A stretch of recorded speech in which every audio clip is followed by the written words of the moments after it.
Members, today we have a presentation by the University of Minnesota on an update on their budget request. You should have all received by email the March 1st letter from the university asking for a $97.5 million increase in their budget request. So if Vice President Franz and Budget Director Tonneson would come up. And welcome to the committee, and whoever wishes to go first, please identify yourself for the record. Again, members, you should have a copy of the letter in your packets, and that's the reference point for today. So who's going first? Vice President Franz, please identify yourself for the record. Good morning, Mr. Chair. My name is Myron Franz, Senior Vice President for Finance and Operations at the University of Minnesota. Thank you for the opportunity to talk today about our March 1 request. You know, one of the things that we have learned in the last month or so in talking with many of you and having our conversations in the committee as a better understanding of the concerns and issues that you all have concerning enrollment issues, long-term underfunding by the state for the university, and other commitments that need to be made. So what we wanted to do was provide you with what we felt was a request, an amended request, which will be voted on and approved by the Board of Regents this Friday. So this is our preliminary request pursuant to our internal procedures. But thank you for the opportunity. You know, I'll just take 1 minute to mention the original three. The first request we had was for a $45 million incremental increase in each of the next 2 years for our core mission activities, which include compensation increases for our faculty and staff, operational support for our facilities, and student support services. That request totals $135 million for the biennium. Second, we requested $30 million recurring appropriation beginning in fiscal 24 for a new Minnesota resident scholarship to recruit Minnesota students to attend college and graduate from any of our campuses, totaling $60 million for the biennium. And third, we requested $5 million beginning in fiscal 24 and continuing thereafter for public safety improvements on all of our campuses, totaling $10 million for the biennium. I will ask Vice President Tonneson to walk through the three additions to the request. As you know, the original request, I think as you mentioned, Mr. Chair, was for $205 million, and now we are asking for an additional $97.5 million, and I'll let Vice President Tonneson walk through those, if that's okay, Mr. Chair. Budget Director Tonneson, welcome to the committee, and please identify yourself for the record. Yes. Good morning, Mr. Chair, committee members. My name is Julie Tonneson. I am the Budget Director for the University of Minnesota. And while the original $205 million for the biennium does remain a priority, as Senior Vice President Franz just mentioned, it has been over 6 months since we first identified those needs, however, and since really nothing seems to stand still, two things have prompted us to seek a revision to our original request. Through discussions with the Higher Education Committee chairs and others, we have learned more about the priorities of the state and where our needs happen to intersect with those priorities, and we've learned more about the very real impact that reduced enrollments are having on our campuses. The first of our three new request items is actually before this committee already through a different avenue. We want to formally and officially adopt as part of our request the governor's and lieutenant governor's recommendation in the Office of Higher Education's budget for the American Indian Scholars Program. This program is supported by the Minnesota Indian Affairs Council and many others. The governor's recommendation includes $4.5 million for the University of Minnesota to provide a first dollar tuition and fees pathway for eligible American Indian students to complete an undergraduate education. Undergraduate students eligible to receive the waiver on any of our 5 campuses are Minnesota residents who are enrolled members or citizens of any federally recognized American Indian or Canadian First Nation tribe, or non-resident students who are enrolled members or citizens of a Minnesota tribal nation. As I mentioned, funds would cover tuition and fees, but would also allow for student support services for these students. We see this as a real need in recruiting eligible students to the state and to our campuses, and in serving them successfully through to graduation. In our system, the Morris campus in particular would benefit from this program due to the unique role they play in educating a proportionately large number of Native American and Indigenous students. The second of our 3 new request items comes about due to a recent update in our tuition revenue estimates. Every year, after the second semester begins, we reforecast revenues based on actual course registrations. And we've discovered that enrollment is down more than anticipated on all of our campuses. We are projecting a $24 million shortfall. So without an increase to our base appropriation in that amount, it will mean further reliance on internal spending reductions and potentially tuition rate increases to balance our budget. The enrollment shortfall is due to a variety of factors exacerbated by the COVID-19 pandemic. We had expected and planned for some reductions, but the magnitude of change was simply greater than we anticipated. Particularly, we are seeing some ongoing and direct impacts of the pandemic, things like economic hardships, health issues, responsibilities at home for childcare, changes in high school experience and expectations, and also actually employment opportunities.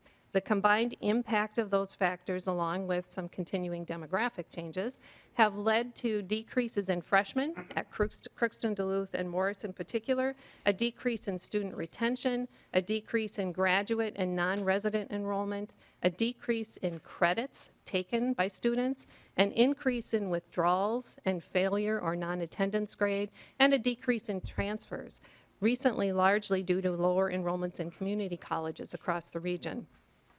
And on the other end of the spectrum, I should say too, that enrollments have declined more than anticipated because more students are progressing through college more rapidly and actually graduating after less time at the university. There are fewer fifth-year students, for example, than there used to be, which is a good thing and something we are striving for, but it is happening at a faster rate than anticipated.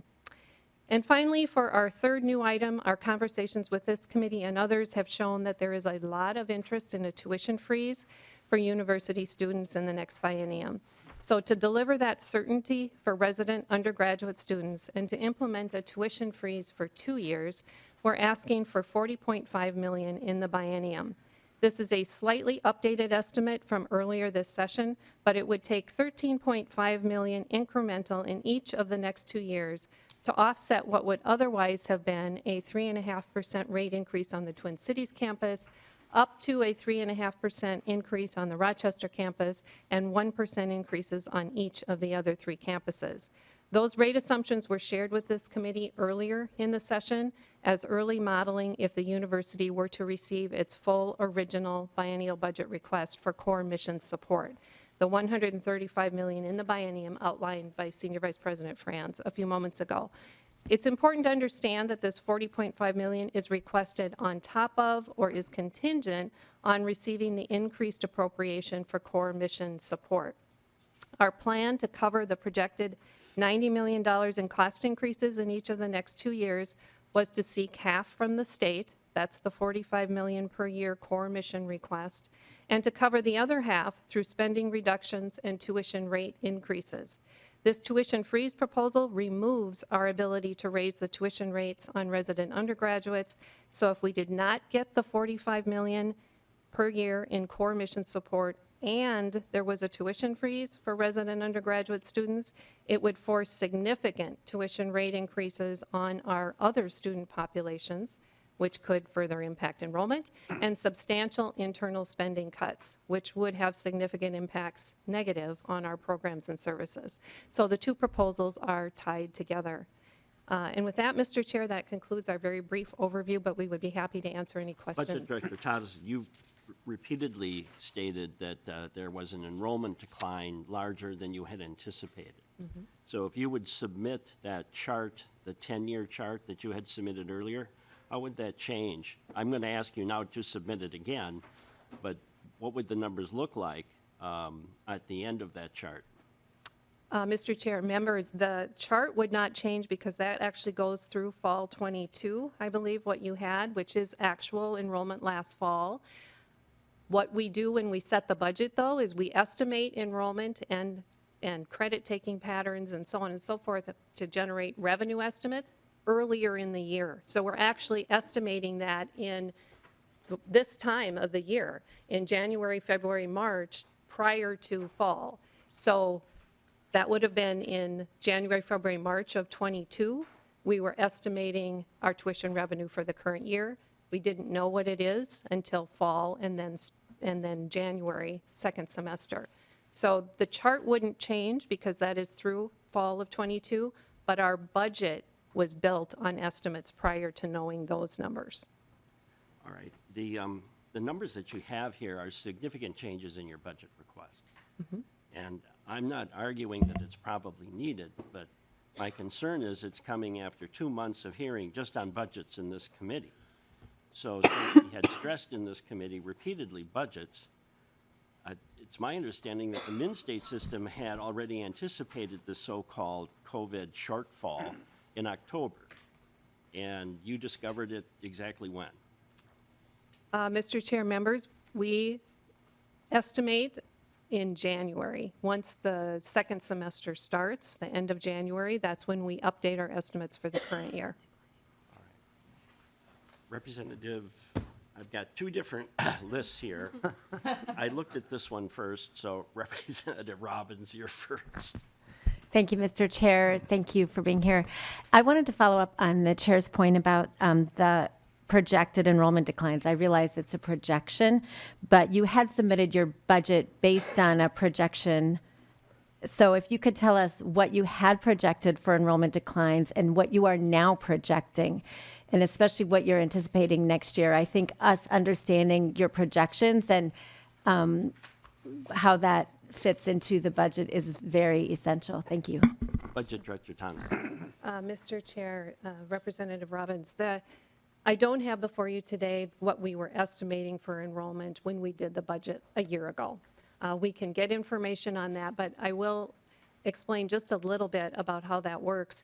We actually, in this time of the year, meet with every one of our colleges and our campuses and talk with them specifically about what they are seeing, what they are projecting, what they have, the trend they have experienced, and what they are projecting. And we work college by college and campus by campus in building that estimate. So it will vary by college and by campus overall. That was done, as I mentioned, about a year ago. What we are experiencing now, we are actually doing analysis. Our folks are doing analysis to learn better about what has changed. The things that I mentioned, retention rates, transfer students, and so forth, it's all a more accelerated decrease than what was anticipated, but I don't have the exact impacts here today. Representative Robbins. Thank you, Mr. Chair. Thank you for that. And that level of acceleration is what I'm looking for. So if you could share with us, campus by campus, what you had projected and what now they're projecting the change to be in all the campuses, it would be very helpful because understanding the pace of change and the acceleration is very critical. Thank you.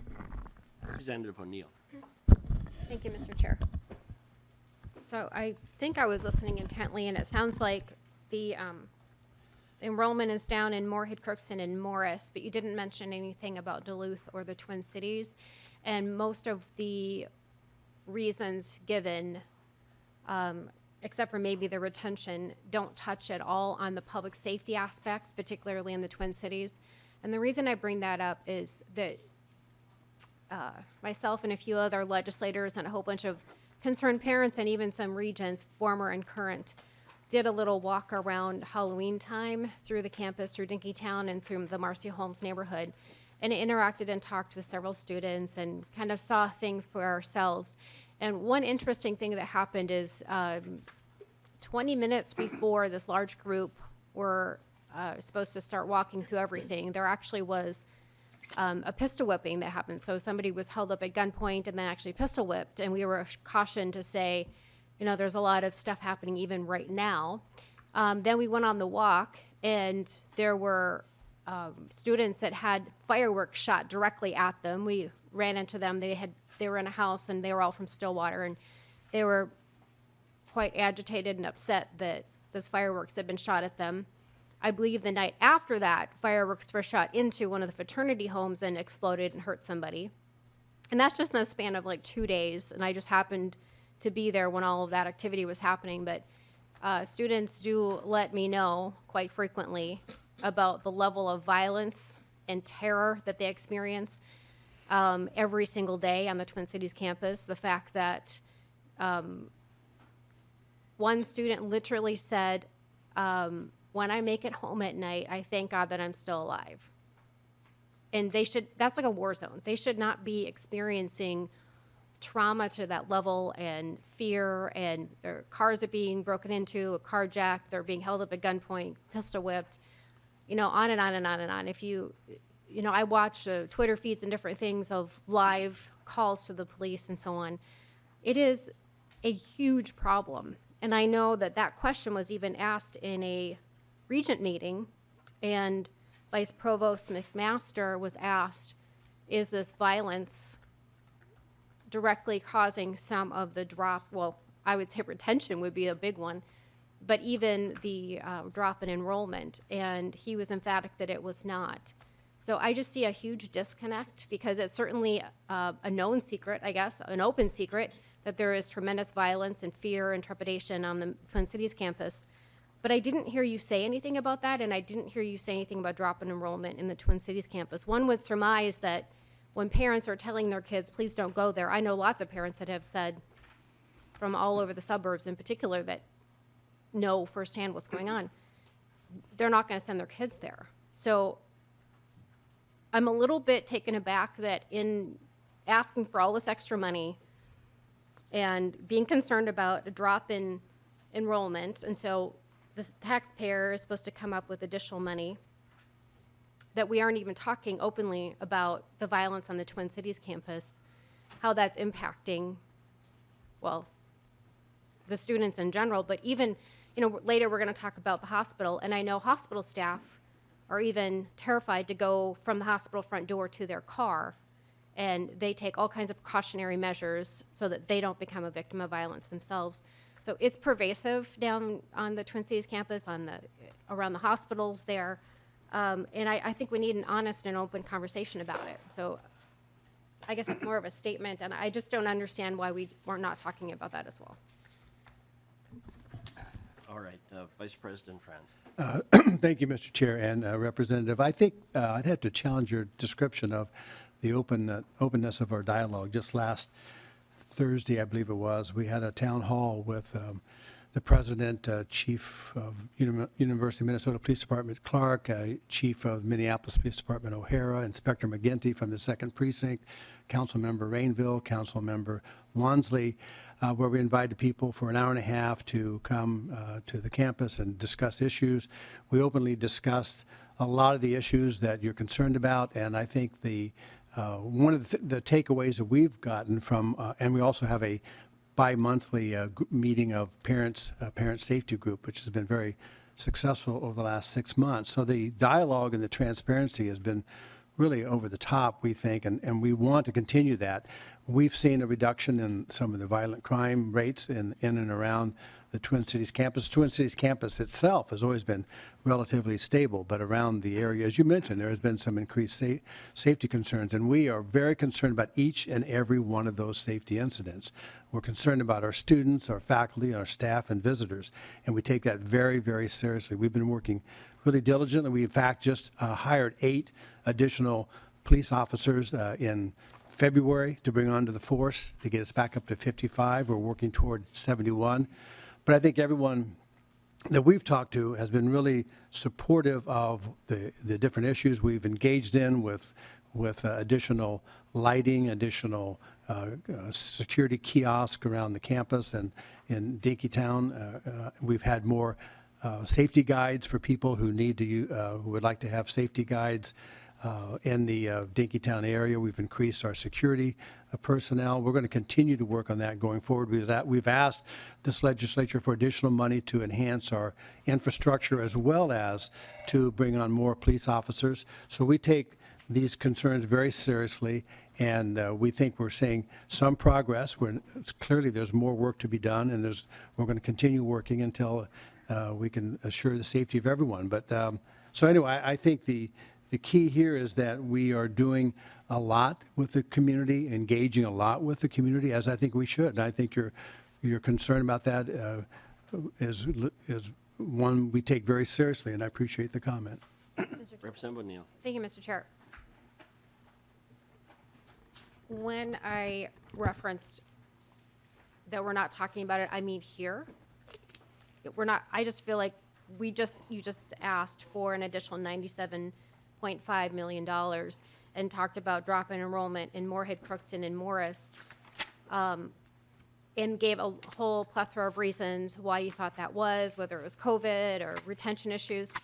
What I'm saying is this conversation we're having right now is lacking that conversation of the Twin Cities campus and the violence there. That's what I was referring to, whether you've done town halls or other things. I think of one of the first town halls that was done. In fact, one of our staffers was actually in the room. He's one of our more senior staffers, and I watched it on YouTube, watched it as it was unfolding live. And the one thing that I was most taken aback by is that it was the time and place that was chosen was a time that the president herself could only Zoom in for 10 minutes, and then she had to go and teach a class at Harvard. And when somebody asked a question from the audience, because it was supposed to be interactive, and they realized that she was no longer available, there was just a gasp. You could hear it pervasive. So that's kind of where we started these conversations in the most, in an open format. I believe that was the first one that you had in that sort of format, and you had your chief of police there, and Chief Clark was there, and a few others. Yourself, I believe you were there, Mr. Oh, I'm not going to remember your title correctly. Yes, Franz, but I know the title. Forgive me, I can't think of the title right now. Mr. Franz, you were there, but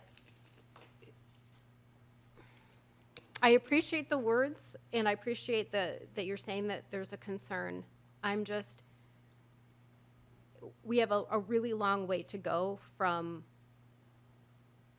we're letting people voice their concerns to actually moving in the direction of the students are safe, because they don't feel safe right now. So I guess that is my point. And we've come, collectively, we've come a little ways, but I think that a lot more conversation is merited. And even we had conversations, some of us members here offline, with one of the gentlemen that's involved in the parents' safety group. And there's still strong concerns of not really being taken seriously and things like that. So I bring that up because I think it's important to discuss in light of a $97.5 million additional ask over the $205 million. Thank you, Mr. Chair. Representative Coulter. Thank you, Mr. Chair, and thank you folks again for being here today. I have a few questions here, and looking back on this, I probably should have asked this first question when you presented your original proposal, but I'm going to ask it now. So your total request for core mission support is a $135 million increase. Can you tell me what that seems like a really broad category to me? Can you tell me what is the percentage increase that $135 million represents? Budget Director Tonneson, you want to handle that one? Mr. Chair, Representative, I would have to do some math. I apologize. I don't know what the $135 million is as an increase over our biennial base. But let me explain just a little bit about the broadness. It is an inflationary type increase, and we assumed roughly a 6% increase in inflation across all of our spending categories, knowing that some will be significantly higher than that and some will be lower. But that was what the increase was based on. In terms of an increase to the appropriation, we can get you that. Representative Coulter. Thank you. That would be helpful, and that context is helpful. Thank you. And then my second question is on this enrollment-driven tuition shortfall. So, I guess this is the two-part question as I'm thinking about it. Am I correct in understanding that this $48 million figure, this comes from, in essence, and I recognize I'm probably oversimplifying a bit, but you have sort of enrollment numbers, and then you got updated enrollment numbers, and that 48 million roughly represents the shortfall as a result of the change between those two sets of numbers. Am I roughly correct in understanding that? Budget Director Tonneson. Mr. Chair, Representative, roughly correct, yes. It is enrollment, but it's also credit-taking patterns and enrollment mix, non-resident versus resident, and those types of things, yes. Thank you. Okay, yes, and as I said, I admit I was oversimplifying a bit there. And the reason that sort of draws my eye is that I mean, that's almost half of your current supplemental request, and represents nearly a quarter of your original request, which to me, that seems significant, and that's concerning to me for a few reasons. So, just kind of wanted to raise that issue as something that I'm sure I'm not the only one that finds some concern with that. The final question I had, this 40.5 million for the tuition freeze, and it says here that is predicated on receiving your full request for the core mission support and the enrollment drive tuition shortfall. So, by my math, that's approximately 223.5 million. If 135 plus 48 plus 40.5 gets us to 223.5. That 223.5, does that represent the amount of state funding the university would need to hold tuition flat? Budget Director Thomas. Mr. Chair, Representative, I think about it as the 45 million, the 135 and the 40.5, they are linked. Because one of our tools in addressing the other half of that 45 per year piece is to raise tuition. And so it is a way to think about, rather than the state contributing 45 million toward our 90 of annual costs, it would be contributing 58 million toward that 90. So they're intricately linked. The 24 million, which I should mention and make clear, just because it was a little bit confusing to some, that is a tuition shortfall on all campuses, Crookston, Duluth, Morris, Rochester, and the Twin Cities. That is and represents an increase over the 90 of cost increase that we were anticipating. It's another, think about it as another cost increase on top of the 90. So it isn't as directly linked, but they are, in fact, all representing need of the university in order to maintain what we're doing today. I should say, too, that the increase, the 24 million, honestly, in most years, we are very accurate. In our tuition estimates, we're within 1% generally. This year, we are off. And so something has definitely changed this year compared to normal and is higher than anticipated. Representative Calder. Thank you, and that's helpful information as well. I guess, and maybe we can take this offline because I don't want to take up too much more time. I guess I'm still a little unclear to me. It's still a little unclear to me exactly sort of what the dollar figure is that the university would need to hold tuition flat. Maybe that's the way I should have asked the question.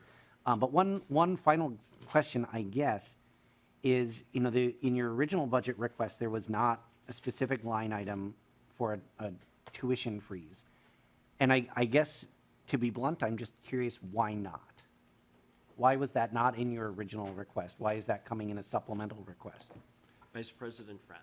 I'm Thank- interested in your answer on this one, too. Well, thank you, Mr. Chair, and thank you, Representative. It's a really good question. I mean, as you know, the art of preparing a request is uncertain at best. And I think one of the concerns we had is we wanted to make sure that in the $45 million request, the core mission, we wanted to make sure that you all appreciated our willingness to partner in trying to control costs and tuition going forward. And we felt that was a really good way to do that. We didn't put tuition freeze on the table because we felt like the pressures on trying to make sure you come up with budgets that can fit within your targets. We felt that was just maybe just a step too far.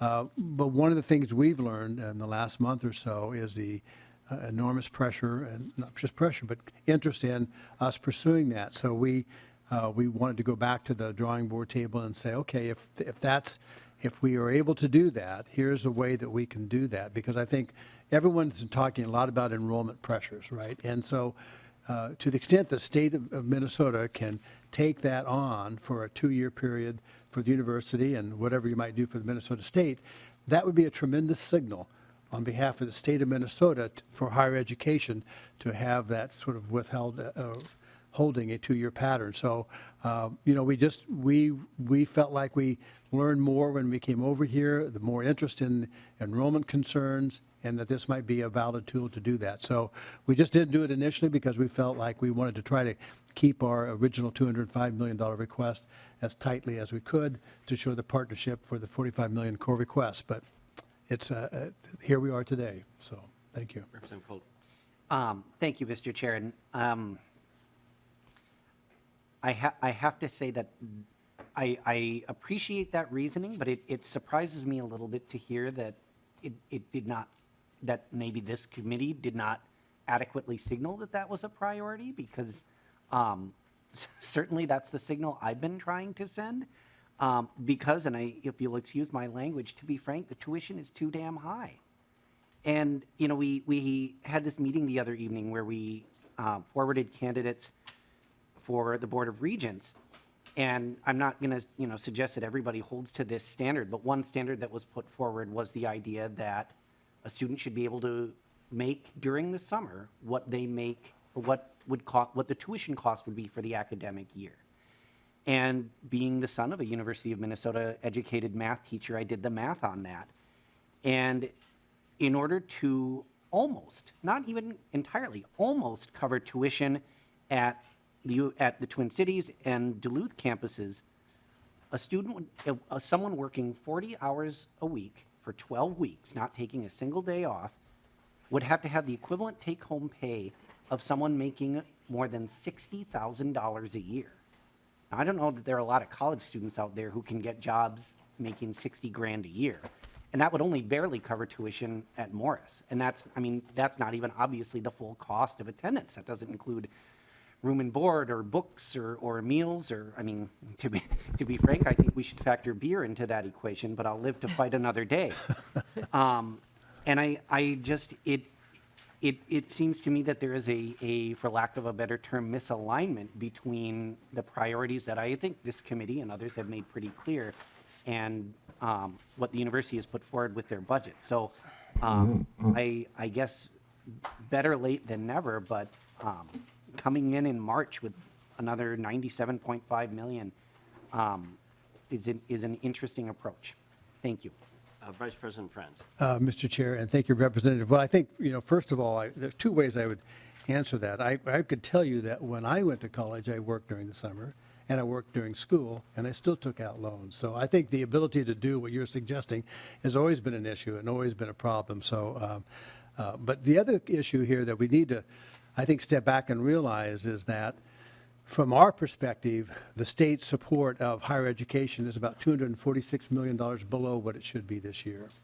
That's based on a 2008 projection when we received a little over $700 million that year. And this last year, we received a little over $700 million. Again, if you attach inflation to that, that's a $246 million drop in the support by the state for the University of Minnesota. So that's part of the problem. There has been continual underfunding by the state for the University of Minnesota for a long time, and I think that needs to be corrected. So our goals, we didn't come in and ask for the $246 million difference, but I think the challenge here is what are the right tools, what are the right points that we want to hit, and your points are well taken, and I appreciate your comments, sir. Representative Colt. Representative Scott. Thank you, Mr. Chair. I wanted to go back to some of these projections and that whole issue. And my understanding is that you've had to revise projections before based on new information. Does that happen regularly? And I believe you stated that it averages about 1% difference. If you could just verify that that's what you would say. Budget Director Tonneson. Mr. Chair, Representative, yes, and it varies again by college and campus, but every year we do an updated estimate at this time of the year in January and work with the colleges to understand how that varies from what they originally planned. Our original estimates are usually, you take a college like the College of Liberal Arts on the Twin Cities campus, it's our largest student population. Their tuition estimate is always within a point of 1 to 1.5%. of actual up until this year. And I don't have exactly what that college is in front of me, but that is true, that our methods of estimating tuition have been close enough so that every year when we go through this process, most colleges are in very close proximity to what they estimated. There might be a couple that are off, and we work with them individually to solve that challenge within the university and within their particular college. This year, almost all of our colleges and campuses are off by significant amounts. Representative Scott. Thank you, Mr. Chair. And so even with the ongoing declining enrollment at, for instance, Morris and some of these other campuses where we've seen the charts where it's been going down, those are all predicted declines? Mr. Budget Chair. Director Tonneson. Mr. Chair, Representative, they predicted a portion of the decline, but they fell short in the estimate. The number that comes to mind, for example, on the Duluth campuses, they built in an enrollment reduction, I want to say around 110, and the actual enrollment reduction this year is around 300. So there was a significant change from what they anticipated as a drop. Representative Scott. Thank you. And so as a percentage, I mean, I know you say you don't have those numbers in front of you, but are we talking 10%? Are we talking 5%? If you could ballpark it for us to give us an idea, I think that might be helpful. Budget Director Tonneson. Thank you, Mr. Mr. Chair, Representative, our tuition revenue each year is approaching $1 billion, so 24 million off of the estimated 900 and some thousand million would be, close to, what, 2%? 2.5%? Representative Scott. Thank you, Mr. Chair. And so have you ever come back to the legislature based on declining enrollment or based on, having to, based on the actual data once you get it in January? Have you ever come back to the legislature and asked for more money? Budget Director Tonneson. Mr. Chair, Representative, not in my memory. We have handled those on a case-by-case basis by college inside, because again, it has been much more targeted, one college, two colleges, rather than all of them. Representative Scott. Thank you, Mr. Chair. I'm kind of surprised that you would come to this committee and ask for more money without knowing those numbers and percentages that you could provide for the committee. I look forward to getting those offline, but I feel like that would have been something that, the university would have thought would have been a question that we were going to ask in order to make, our decision easier here. So thank you for allowing that line of questioning, Mr. Chair. Representative Bain. Thank you, Mr. Chair. I just wanted to briefly respond to Representative Mariana O'Neill's remarks regarding the safety of the U of M. I also go to the U of M sometimes. They have good boba teas and one of the best Korean hot dogs and a really nice Chinese family local restaurant there. And I will walk there with my friends day in the evening, and I've had quite a pleasant experience. And so, Representative, I'm not dismissing what you experienced. I think, what I experienced is also very true, too, as well. And I think, as we talk about enrollment and what's driving costs, let's have a well-rounded conversation about this. And with that, I'll just leave it at that. Thank you, Mr. Chair. Budget Director Tonneson, you mentioned repeatedly that tuition would go up more than you predicted, or tuition increases would go up. Can you tell us what the tuition increases would be by campus if you didn't get the $97.5 million? Mr. And if Chair. you can't right now, we're not taking this offline. I want these numbers presented to the committee. And this is going to have to be in short order, too, because we've already got first deadline coming at Friday. I anticipate, hopefully, budget targets by the middle of the month. So if you can't get it to me now, I want it before or as we get budget targets. And if members don't get this offline, I want this presented in committee now. So. Mr. Chair, I do not have an answer for that today. We will have to go back and All right, we're going to discuss have that. you back soon, so perhaps even Thursday, if it works. Representative Cleveland. Thank you, Mr. Chair, and I want to apologize to the committee for being late. I had another commitment at the exact same time, so it's impossible to be two places at once. And I just want to say thank you.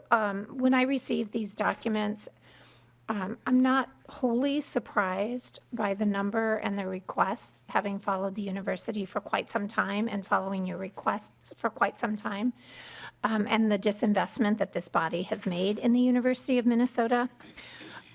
I have always thought that it would be best if we truly understood the needs of the university and not to have you come to this committee and just say what you think you can get. I know these are really uncomfortable conversations to have, but if we don't have them and if we don't have them in public, then the public has no idea of what we need to truly invest.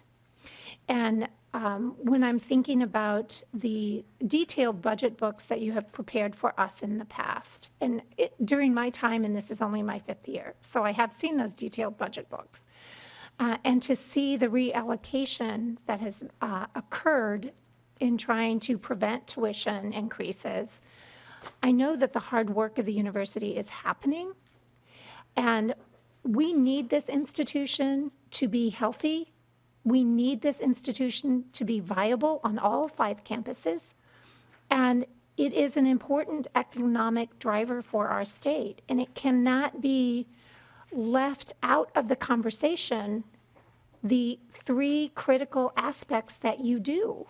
And it isn't apples to apples when we compare it to other educational institutions. So I need you to be very clear, very detailed in what you need from us. But please never be afraid to say, these are the gaps that we have in order to fulfill our mission. So thank you, Chair, for giving me this space to say those things. I appreciate it. Thank you, Mr. Chair. So let's go back to the beginning of this conversation. And in your testimony, you said that this ask to the legislature will be on the Regents Board agenda on Friday, which means they've not discussed this, they've not approved this, but administration is coming here to ask the legislature. I have a problem with that because your board that we duly elect to govern haven't even discussed this in a board meeting, approved it, and sent it to us. So I have a big problem with that. I want to know how many other times in the recent past has that happened, where the board hasn't even approved something and the administration comes to us and asks us for additional, whatever it is, budget or other things. Vice President Friend. Mr. Chair, Representative, I think earlier this year, for example, the bonding bill proposal that the university submitted to the to the legislature and to the governor was submitted as a preliminary a proposal by the board that had been reviewed by the board but not been acted upon, hadn't been voted by the board. We try to make sure that the board has an opportunity to review our requests, legislative requests in one month and then take action in a later month. That just doesn't always work out in terms of the calendar sometimes. So, but in this particular regard, we move forward only with, after advising the board of our requests and seeking approval to issue a preliminary request pending board approval on Friday. So it was with the board leadership approval and authorization that we would go forward. And they've been briefed about all the details and will make their final action on Friday. Representative O'Neill. Thank you, Mr. Chair. So when you say board leadership, are you referring to the chair? Like, what do you mean by the chair, the vice chair? Like, which people are making these decisions and which people are being briefed in short of the entire regent board, which are constitutionally responsible for the university? Vice President Friend. Mr. Chair, all board members have been briefed about this issue and about the proposal. All board members have been briefed. The authorization to proceed was by the chair and vice chair of the board pending approval on Friday. Thank you, Mr. Chair. Vice President Franz, what exactly will the regions be voting on? They'll be voting on the $97.5 million addition to the $205 million request. That doesn't exactly answer my question. I want, what detail will be presented to the regions? Mr. Chair, they have the detail that you see in front of you and additional detail that's been provided before. So they'll have this detail, and they'll be able to question us, as you have as well. Did the regions receive the detail of the declining enrollment that I requested that presented to this committee over the last 10 years by campus? Did they receive that information? Mr. Chair, I'm not familiar if they have that or not. I'd have to check on that. Did the regions receive, because we had to find out, the variable tuition increases by campus? Did they receive that information when they voted on your primary budget request? Mr. Chair, they are aware of the variable tuition rates and increases that we have around the campuses. We will present our proposed budget not until May or June, I guess, of this year. So they won't see our final recommendations until this June after the session is over. But Vice President Franz, if they were aware of it, why weren't we until we requested it? Mr. Chair, we try to present you with all the information we anticipate that you want, but we don't always get that right, and we try to respond when we get additional questions, which is the nature of our ongoing relationship with the legislature. We always try to listen to questions and answer as best we can. Vice President Franz, I would hope in the future that you would give us all the detail and not hold anything back, particularly when we're talking about tuition increases. Because what was presented to this committee was a flat rate across all the campuses until you were pressed, and then we discovered that there was a variable tuition increase by campus. I'm not arguing against those types of tuition increases. I would just like to make them public so that we understand exactly what you're presenting to us and why we need to vote for these numbers. So I would hope that the regions would see exactly what we're seeing, and that when they're voting on Friday, they would know at least as much as we know.